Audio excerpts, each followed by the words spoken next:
And welcome back to TV on TV, right here on Brookline Interactive Group. I'm State Representative Tommy Vitolo. Today is Thursday, September 11th. I hope you will take a few minutes today to reflect on the terrible tragedy and incredible heroism 24 years ago today. And welcome back to me and to you. We took a vacation in August. We are back in the saddle. And now, of course, while today's guest is school committee member Bob Weintraub in a video I filmed about a month ago already, we will start with the news, as we always do. United States President Donald Trump's deployment of federal troops in Washington, D.C. has officially expired, ending a 30-day takeover of the local police force. The president is now considering other cities, including Chicago, New Orleans, and Portland, as potential locations to deploy troops. Tuesday night, a federal judge ruled that President Trump's attempt to fire Lisa Cook from the Federal Reserve Board of Governors was illegal, and she must be reinstated immediately. The Trump administration plans on appealing the ruling. Congressional leadership is negotiating a deal to keep the government open past September 30th. Republican leadership expressed support for a stopgap agreement that will set the stage for longer negotiations in the future. Massachusetts Governor Maura Healey announced draft regulations that will shorten the time for environmental reviews of housing projects from a year to just 30 days. Toy maker Hasbro announced Monday that it will relocate from Rhode Island to Boston's Seaport, bringing at least 700 full-time jobs to the state. Governor Healey announced measures to decouple Massachusetts vaccine recommendations from federal policy. DPH Commissioner Robbie Goldstein will have the ability to set a vaccine schedule for residents of Massachusetts. Insurers would be required to cover vaccines recommended by the DPH and not rely on CDC recommendations. Brookline has joined a class action lawsuit filed against social media companies, including Meta, alleging their platforms are designed to addict young users. Town Administrator Chaz Carey unveiled a proposal for a new community and recreation center at the Fisher Hill Newberry College campus. The plans are in the early stages and will go through a year of public engagement. The town is hosting the annual street fair, Brookline Day, this Sunday, September 14th, on Harvard Street in Coolidge Corner from 11 a.m. to 3 p.m. Look for my table there, right near maybe where the food trucks are, if I'm lucky. In any case, that's the news. We're going to flip over to a pre-recorded interview with school committee member Bob Weintraub, where we talk about, how the first 6 months or so, maybe not even 3 months or so of his time on the school committee have been. And I hope that you will stay tuned only here on Brookline Interactive Group. Thanks for coming back after vacation. And welcome back. We took a little break in August. This is our first interview back.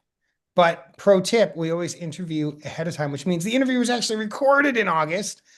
Try not to get confused. It's complicated. We'll make it all make sense. And the person who's going to do that is our guest, Bob Weintraub. Bob Weintraub wears a lot of hats. We're going to ask him to wear several of them in this interview. Of course, he's a recently elected member of the Brookline School Committee. He's also a board member for Brookline PACS, and he's the chairman of the Calculus Project, which we're going to learn about and actually test his knowledge of calculus in this interview. The answer is 1/3, Tommy. The answer is one. I'm going to ask you a different question. You thought that was the question I was going to ask you? In any case, Bob Weintraub, welcome to the show. Thank you, Tommy. Appreciate it. Like I said, we're watching this in September, but we're filming in August. How's your summer gone? I always preface everything I say today by, things are good, but it's all in the context of some very scary stuff that's going on nationally. So I have to say that. So it's, we're in a tough time. I mean, a unique tough time, a dangerous time. So having said that, what's interesting is, my family, my friends, we just sort of live our normal lives so far, in the context of what's going on. So I think we're, I don't know, privileged or something to be removed from the danger that's out there. So my summer is great. I mean, I'm a lucky guy. I have two kids, four grandkids. They're all around here. They went to the Driscoll School. They went to Brookline High School. Go Warriors. Um, then they left, went to college, went around the world, and they all then they got married, and they all came back, and they were all here. And my daughter lives in Arlington. My son lives in Watertown, and I'm the luckiest guy because I get to see them all the time. This morning, I took my oldest grandson, Oliver, to the calculus project because I we enrolled him in the calculus project. So I took him to Emmanuel College where he is. He was in it last year as well because I'm an advocate for the calculus project. And actually, my grandson Oliver is an Ecuadorian Jewish kid. So he qualifies as a kid of color, so that he's in that group. So yeah, so my family tradition goes way back. Every Sunday night, my family has always, this is before my current family, it was my parents. We always went out to a Chinese restaurant Sunday afternoon, Sunday evening. So I've continued that tradition. So this time it's 10 of us who go out. We go to Gin's, we go to Bernard's, we go to Joyful Garden in Watertown. And so I have a great relationship with my family, and that's number one. I'm very blessed in that regard. This weekend I went fishing off Provincetown with my son David and his two girls, and David caught a big striped bass, which we went home and cooked. So, hey, listen, I like to have fun, and I played a lot of golf this summer. Always play a lot of golf. I'm playing in a tournament. I know this is September, but on Friday, August, whatever it is, I play in Sal's tournament at Brookline Golf Course, which is an important place for me. Once upon a time, back at town meeting, I fought for it. So it's still there, serving 30,000 people a year. Okay. So that, does that say a little bit about what I'm doing? I'm, Yeah. I'm going to the U.S. Open tennis tournament at the end of August. My wife is a tennis fanatic player. So Say hi to City Field for me. I'm sorry. Say hi to City Field for me. Oh, City Field. Yeah, Yeah, that's on the other side of the 7 train. that's right. That's right. So you mentioned um, challenging times nationally, obviously a reference to Donald Trump and his administration. Yeah. So what are you doing about it? Well, I post on Facebook, and most people like what I write, and some people are Trumpies and they hate what I write. Okay, so I do that. I'm sort of a visible presence on Facebook. I get a lot of comments, and I'm a member, as you know, as you said, I'm a member of the board of PAX, which people have to understand is like one of the longest running local progressive political outfits in the country. It started back in the 60s and now it's 2025, so it's been around a long time. And you know, um, I think it's really important to have organizations like that. So one of the things I suggested back a couple months ago was that we have to demonstrate who we are as a PAX organization. I said we need to be out there standing for democracy in the face of the danger to democracy and the Constitution. So every other week, as you well know, because you're there too, a bunch of us are out in Coolidge Corner with signs. And what does it accomplish? I think what Tip O'Neill say, all politics is local. So, okay, this is our local statement of support for our Constitution, our republic, our democracy.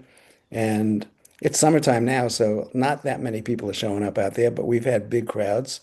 One of them coincided with the National Stand Up for Democracy Day, and we had a huge number of people out there. So, I feel like we have to stand up. I mean, I guess one of the things I feel about the condition of our country is that if this stuff was going on in France or in England or in Spain, the streets would be totally filled.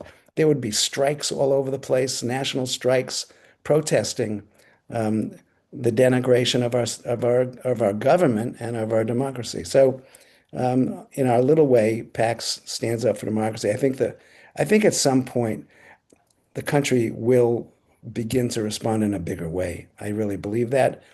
Of course, I go back to the anti-Vietnam War days, and hundreds of thousands of us showed up in DC, not infrequently. Um, Not sure we shortened the war as much as we wanted to, but we were out there and we were a presence, and I think that's hugely important. This country is in danger. I think we're in danger of not having elections. What's going on in Texas, they're trying to gerrymander in ways that are going to take votes away from black and brown people. This is what they do. They play hardball. Anyway, so PAX stands up for democracy every other week. Um, we have to do everything that we possibly can. Hopefully, it's going to grow. Hopefully, the resistance is going to grow, and it's hugely important to me. So there, Yeah, so hey, that's not nothing. So it's every other Saturday from when to when? 11 to 1 in the afternoon, 11 in the morning, 1 in the afternoon, right at Coolidge Corner, And I'm gonna intersection of look, I'm gonna Harvard. cheat and look at my calendar to try to figure out in September when these are gonna be. So there was one on August 23rd, Yes. which means the first one in September is Saturday, September 6th, Hmm. and also Saturday, September 20th, if I did that math right. Yeah. I did. 11 to 1, right in Coolidge Corner. 11 to 1, Coolidge Corner, Harvard and Beacon. And it's good because people come by, they honk, they go give you the peace sign, they give you a fist. It's good. I mean, it makes you feel like there's a lot of people on your side. I mean, this is Massachusetts, so That's right. That's right. Good work. Tell us about the calculus project. I'm a calculus guy. I know that we talked a little bit about that. Tell the calculus project, we Yeah. started it. Yeah, it's one of my passions right now. I used to do management by walking around when I was the head of Brookline High. And that helps me define problems by looking at what's going on in the school. And so every time you walked into an AP math class or an honors math class, a lot of white kids, a lot of Asian kids, no black kids, no brown kids. So, I noticed that a lot. Um, and at one point, like in 2007 or something like that, I went to my senior cabinet and said, this is a problem. I mean, that's what you have when you're a leader, you have to solve problems, right?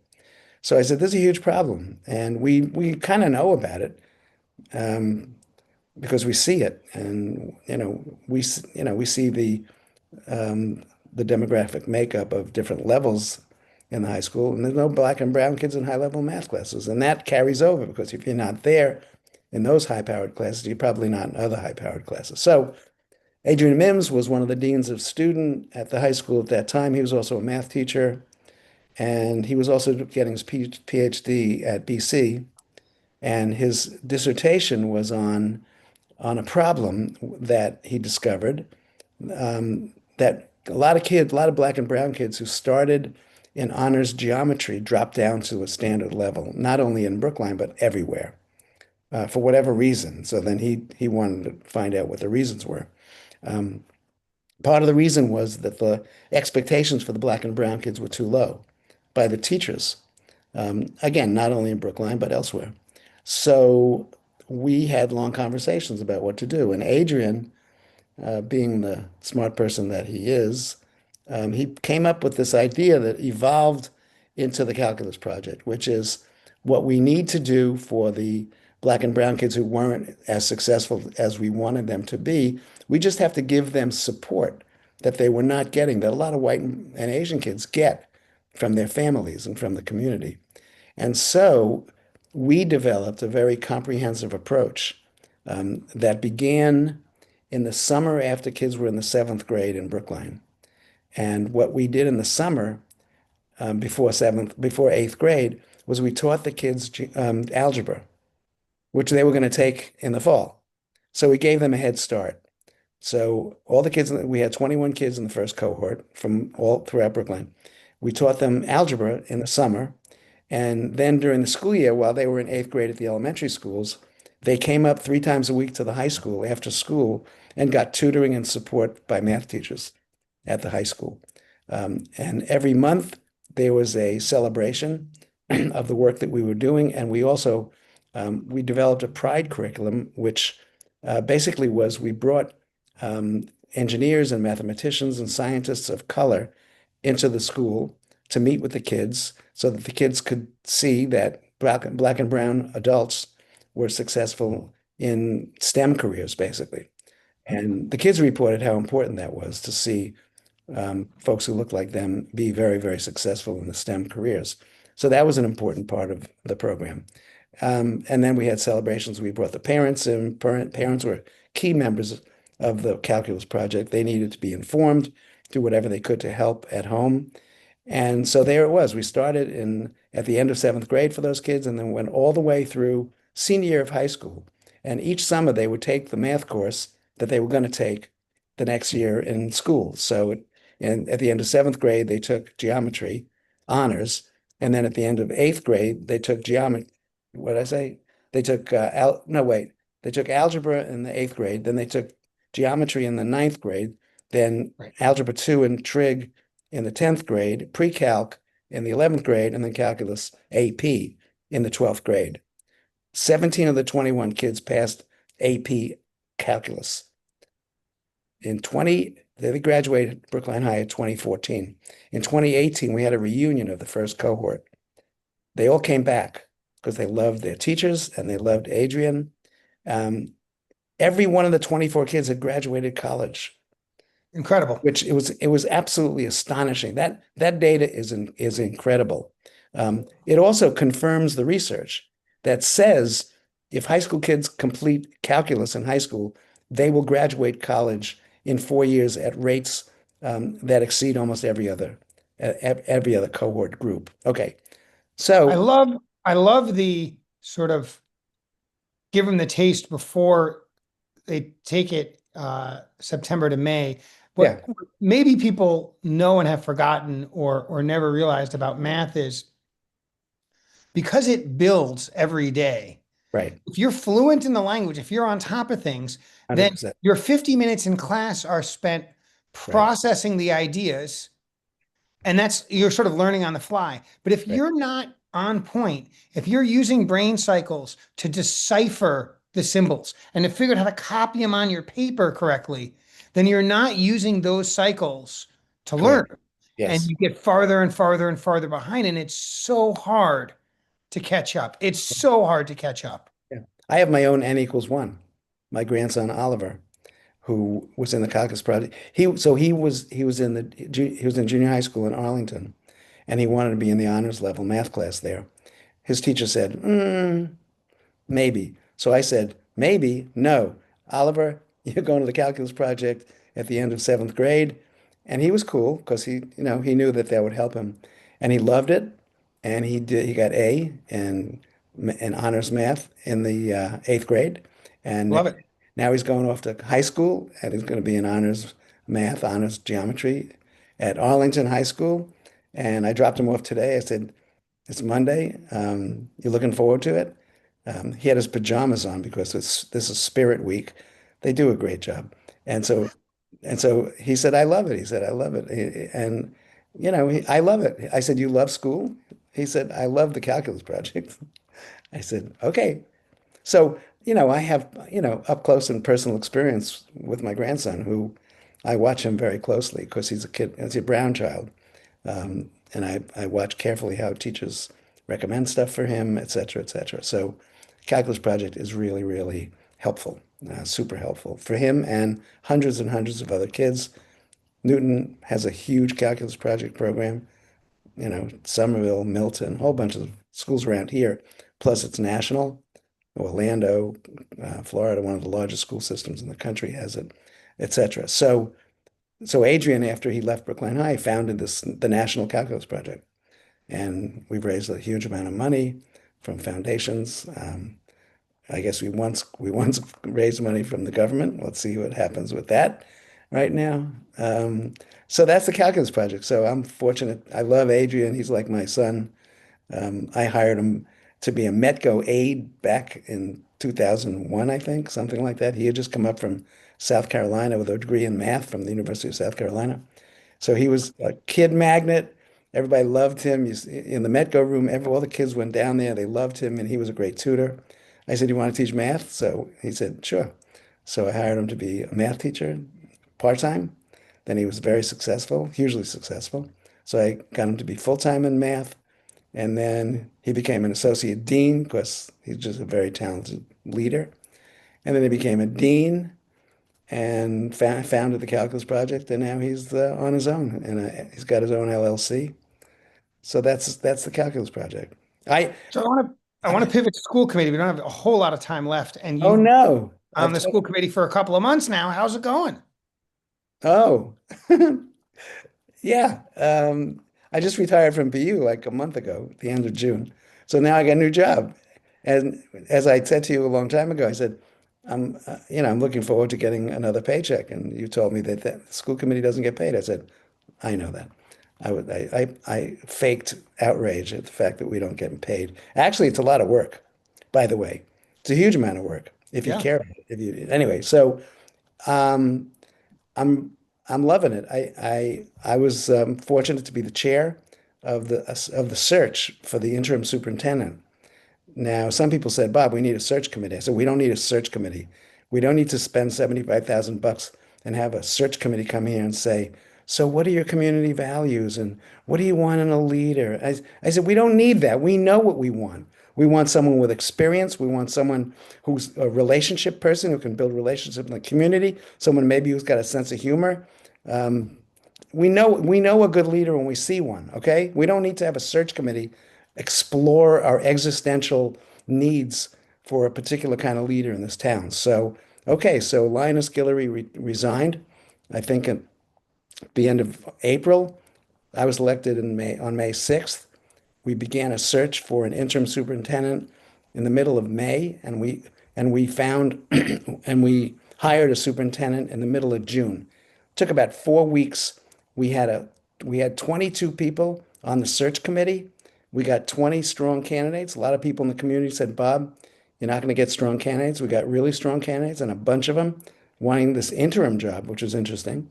And then we got 7 semifinalists, and then the committee chose 4 finalists. Committee of 22 people representing everybody in the town. And then we had 4 finalists, and Val Frias and I interviewed the references for all 4 candidates. We reported back to the school committee, and they voted 9-0 for Bella Wong. Now, Bella Wong went to the Runkle School, and she graduated from Brookline High School in 1978. And she went on to she's a lawyer. She went to law school. And then she said, I don't like being a lawyer. And she became a school teacher, taught science. Anyway, she had a long career as a teacher, as a science coordinator. Um, and then she became an administrator, and she's been a superintendent in Wellesley. She's been a superintendent in Lincoln Sudbury. She's been a superintendent in Natick. Very successful. She is highly respected by her colleagues who are superintendents in Massachusetts and beyond. She's really a highly respected person.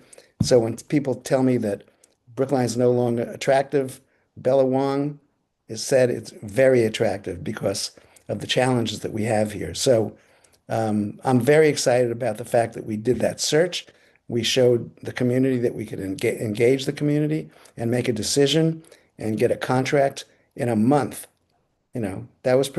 I think that was pretty extraordinary. So I'm very proud of that. Okay, so we have Bella.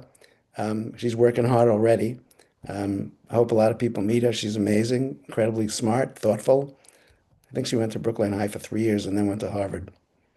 So I think that's what happened with her. Anyway, she's super proud to be in Brookline. So she then convinced Karen Schmuckler, who was once she worked for the system as the outside placement coordinator for the special needs program, and she's an extraordinarily competent person. So she's an interim director of special student services right now, and Bella convinced her to do that job. And so that's been a whole challenging area that we faced over the last year or more. And now we have Karen there, we have Bella, and then Bella hired, again, expeditiously, she hired Ruth Benoit, I mean, not Ruth, Robin Benoit to be the deputy superintendent for teaching and learning. So she, things, we didn't have anybody up there. And now we have a full staff ready to go in September. So I'm very optimistic. And, I feel like you asked me what's going on with school committee. I feel like, you know, I hit the ground running and did some good work already. I'm looking forward to being on the curriculum committee because I have. So tell me about curriculum with the school committee. I think there's maybe some vagaries about where is curriculum decided by the state, is decided by the teachers unions, is decided by the superintendent, is decided by the school committee. How are those decisions made? So I go back to when I was the head of the high school, right? Every year I went to the school committee and presented curriculum changes. So new courses, significantly changed courses, and deleted courses.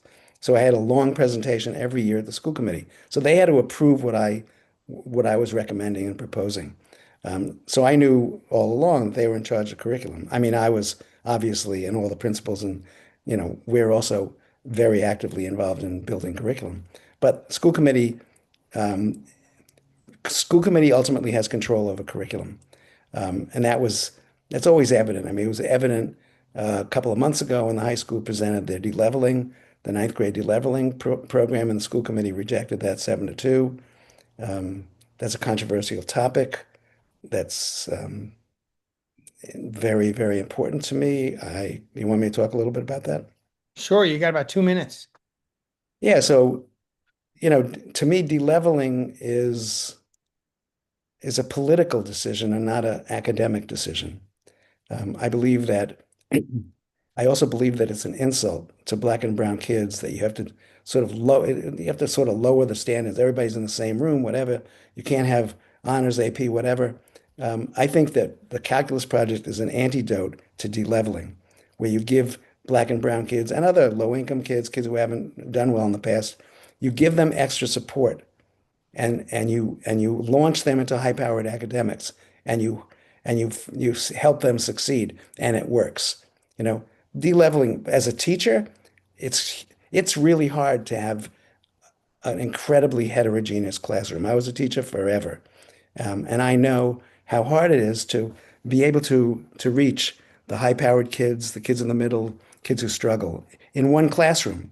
Because if you have a homogeneous group of kids in a class and they're sort of at the same kind of level, then they can have conversations. You can give them the same homework, you give them the same assessments, and that's the advantage of leveling. And people say, well, it's tracking, and you know, you're tracking the kids who historically haven't done well.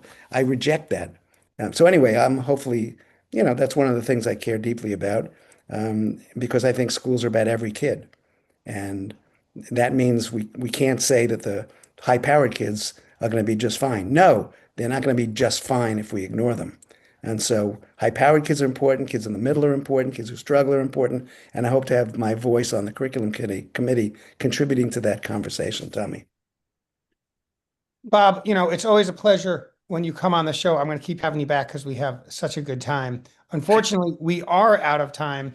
Folks, the interview is happening in August. You're watching it in September, which means school's already back in session. So, especially 7:30 to 8 a.m., hey, take it easy in the cars. There are kids walking to school. Show some respect. Be careful, right? And let's support our kids even before they even get to school. I make that pitch all the time. My daughter still walks to school every day. Bob, thanks for coming on the show. Best of luck with the Calculus Project, with Brookline PACS, and with the school committee. I know you got a lot on your plate, and we're grateful for all the work that you do. Thank you, Tommy. Appreciate it. You've been watching Brookline Interactive Group. I'm State Representative Tommy Vitolo, signing off for the week. TV on TV will be back next week. We'll see you then.